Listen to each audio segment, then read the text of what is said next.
പിന്നെ ആ മാരത്തോൺ. അപ്പൊ എങ്ങനെ പറയാത്?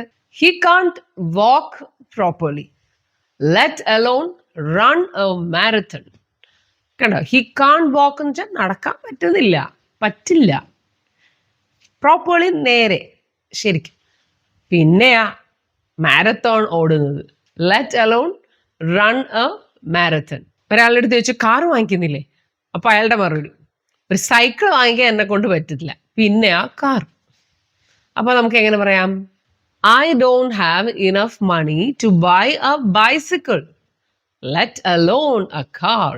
എൻ്റെ കയ്യിൽ ഒരു സൈക്കിൾ വാങ്ങിക്കാനുള്ള പൈസ ഇല്ല, പിന്നെ അല്ലേ കാറ്. അപ്പം ഇനഫ് മണി എന്ന് പറഞ്ഞാൽ ആവശ്യത്തിന് പണം ഇല്ല, എൻ്റെ കയ്യിൽ ഇല്ല എന്നുള്ളതിനാണ് ഐ ഡോണ്ട് ഹാവ്.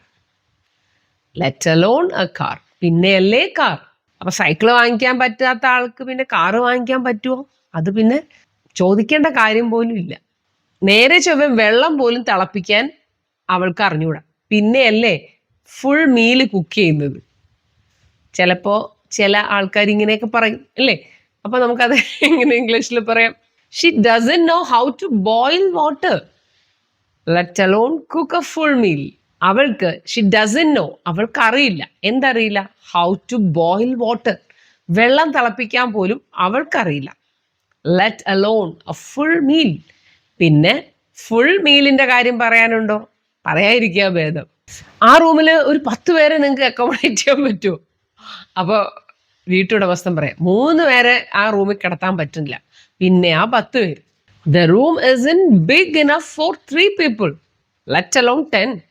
ആ റൂം ഒരു 3 പേർക്ക് പോലും മതിയാവില്ല. The room isn't big enough, അത് ബിഗ് ഇനഫ് അല്ല, isn't big enough, let alone 10.